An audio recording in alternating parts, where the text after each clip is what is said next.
Hello, my fellow board gamers, and welcome to the channel all about economic board games. Today, I am bringing you an overview of Brass Birmingham, and if you're after a run-through, check out a video I'll be bringing you guys next week. And we've got the designers at the bottom there. And if I just turn this up, you can see it's brought to us by these guys here. Now, this one plays 2 to 4 player count. Says it takes about 60 to 120 minutes, which is about right. I think 3-4 players, you're probably looking at a little bit longer, and this is in that heavier complexity range. Now we are entrepreneurs. We are heading into the industrial revolution. We've got the West Midlands, the sort of black country here. We've got Birmingham in the centre, and as we try to compete to get our industries out, we've got this player board here of a host of industries.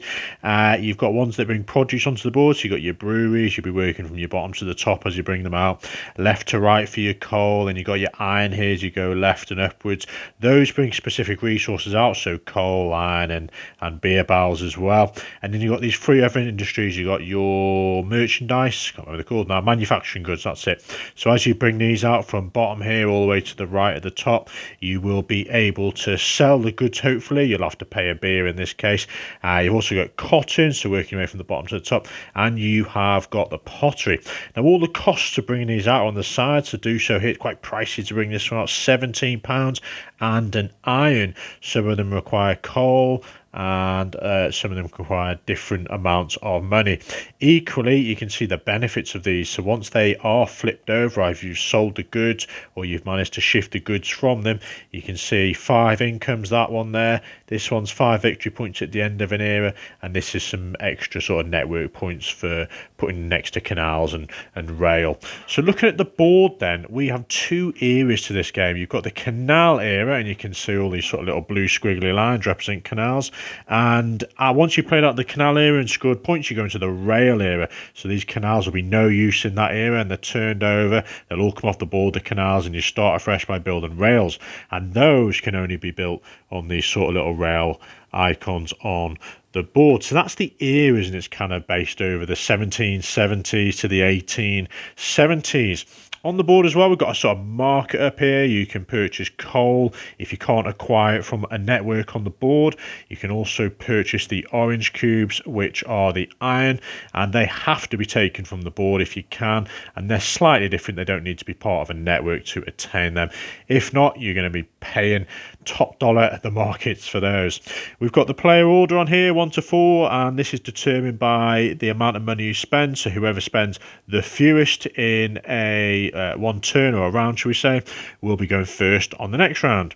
We've got some joker cards at the top here, so if you decide to scout, which I'll go for in a minute, you can take some of those, and they give you a little bit more flexibility if you can't reach certain areas on the board. And at the top there, we've got the deck of cards. Once that's exhausted and the cards in your hand are exhausted, because you do have 8 cards to begin with, you will end the era, score up points, and move on to the rail era, do exactly the same again, and whoever has the most VPs after that is the winner. Now, the 8 cards are kind of the crux of the game here. You can see we've got a selection, and they're split into locations and industry icons.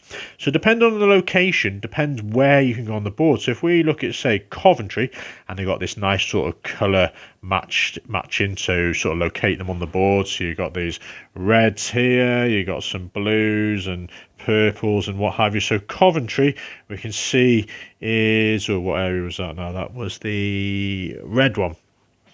Was it red? No, purple. I should know my areas because I only live in between here. So Coventry.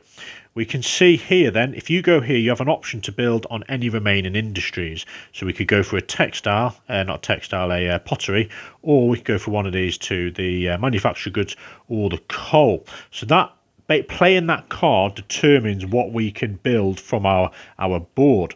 Equally, if you wanted to play an industry card, whatever type of industry there is determining what you're going to be playing. So in that case, you could only place an ironworks, or if you place this card here, you could only place a brewery. Now, slight difference of those, they have to be played within your network. Now, at the moment, you can see the yellows have got a kind of network going on here. They've got a yellow industry tile there, so they could put, well, not in, I ignore that, but In the canal era, you can only have a maximum of one of your colour in one location. But when you get to the rail era, you can have as many as you want. So at the moment then, we've got a kind of network to here, kind of goes around here, ends there. So if we wanted to play, what have we got up here? Oh, this is a good example. So we've got a kind of yellow network here separate. So we could play one of these cards. Doesn't happen to be an ironworks or a brewery, but if we have the coal one, we could place the coal one there and that'd be fine. That's within our network because it's adjacent to one of our canals. We couldn't just put a coal one down here because there's no sort of connections, which is why the location cards are so powerful, because they let you just say, for example, go to Wolverhampton, so you could suddenly, well, that was one we were placing in, but let's say you had Stafford, you could go straight up here with that location card and build one of those industries. So let's go back. You're an entrepreneur, you want to build these industries out on the board. Why do you want to do that? Well, you want to try and sell the goods to other players or the market, and as you flip them you get more income. So let's just assume we've put out this one here. You would load it up with 4 coal. Now dependent where it goes, let's say we did put that in Wolverhampton, that's fine. You'd put the 4 coal cubes on there, but they can immediately sell to the market because you can use other people's canals as well. So it creates a network to one of these spots on the side. And you can see that little symbol is the coal market. So those coal would go straight through this network to the coal market, and you'd sell them if there was space at the prices to the left. So those 4 would get 3 coins, 3, 2 and a 2. So we made, what's that, $10. If it was full, then you couldn't fill it, well, you couldn't use that action to fill them. Or let's just say that wasn't there, you wouldn't be able to sell those coal cubes to this market unless there was another way. Is there another way? Yes, you could sell them at Oxford. So you have to really keep track of where these networks are, using yours and other players' network sort of canal tokens and rail in the rail area to try and sell those.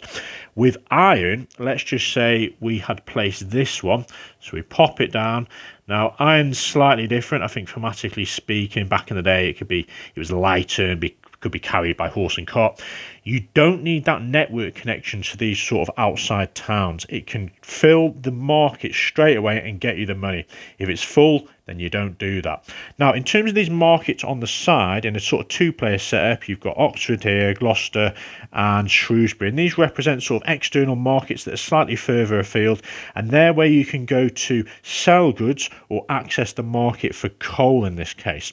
I'll come around to selling goods in a minute. So you've built your industry tile.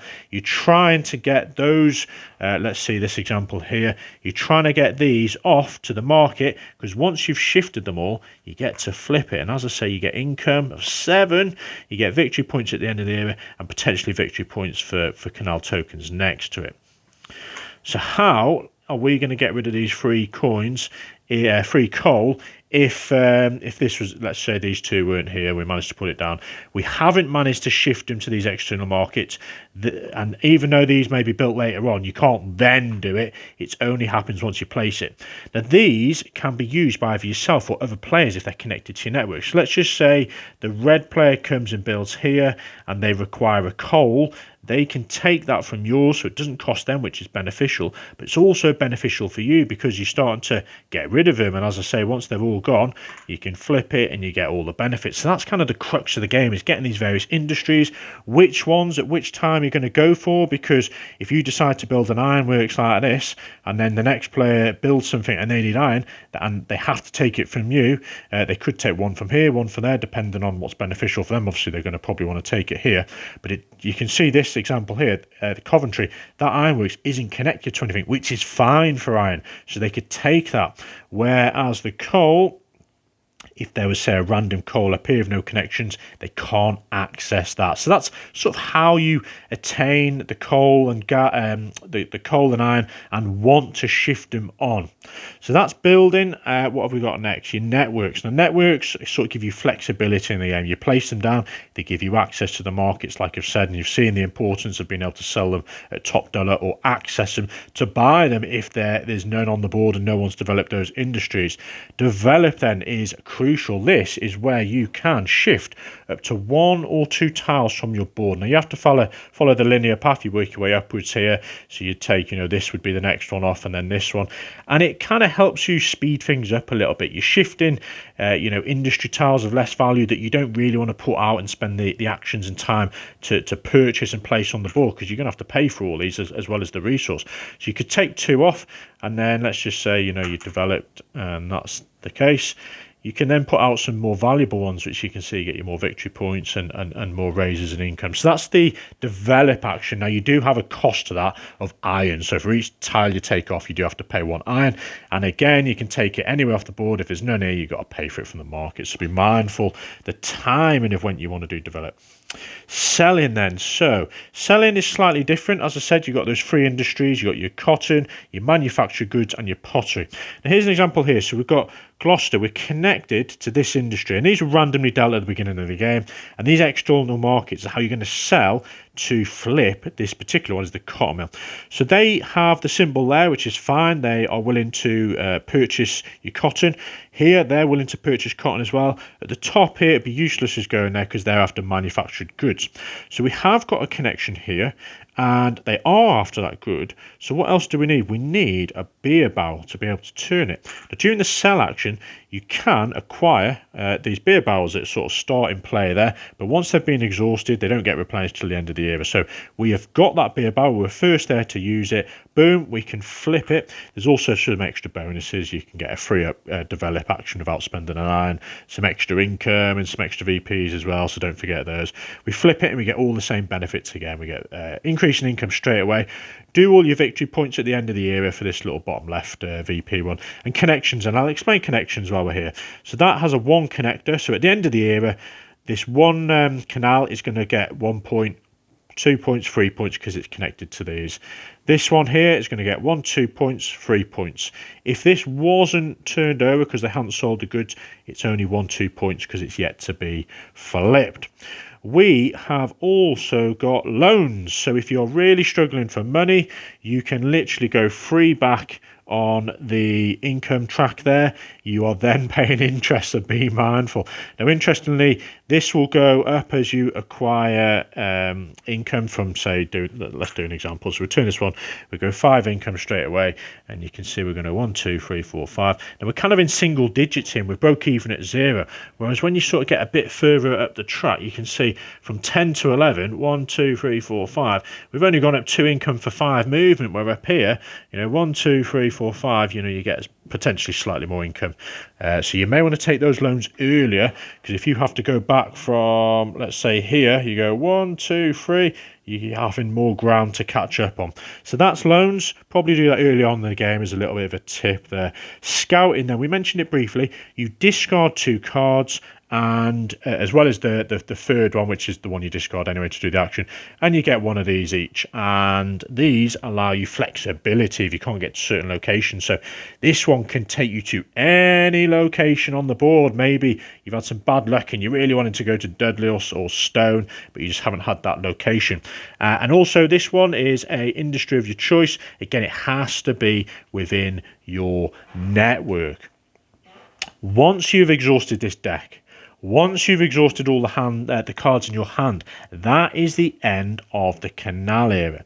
You will score those links based on what I showed you over here of these numbers there, and you would take them off each time you've scored. So eventually you'll have no more canals, and you have to start afresh with the rail era, with the rail token. So on the reverse, you can see you've got this little sort of train.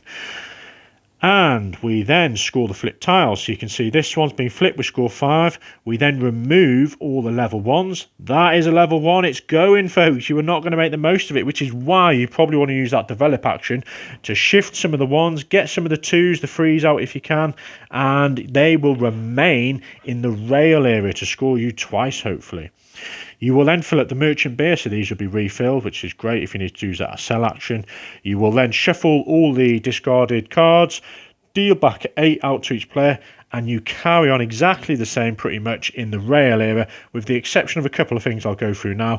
Once the rail era is finished, you do exactly the same, which it says here in terms of scoring points for your links and scoring your flipped industry tiles again, and whoever has the most VPs is the winner. Now, some of the slight differences in the rail era are you can now build as many of your colour in one location, where you couldn't do that in the canal era. So great, you could fill up all these if they're still available, but the costs of building those rail networks have gone up dramatically.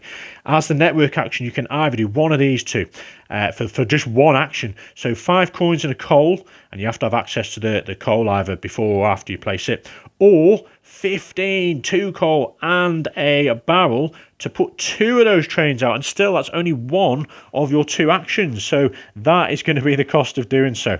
So yeah, that is pretty much it. You do your 2 actions, then you move on to the next player. They do their 2 actions. Once everyone's done their actions, you see how much money is on there. Whoever's got the fewest money will determine play order for the next round. You take all the money off, and that goes back to the bank. You then get your income, or you're paying your loans. You then get 2 more cards, and again, once it's replenished, from here back up to 8 cards.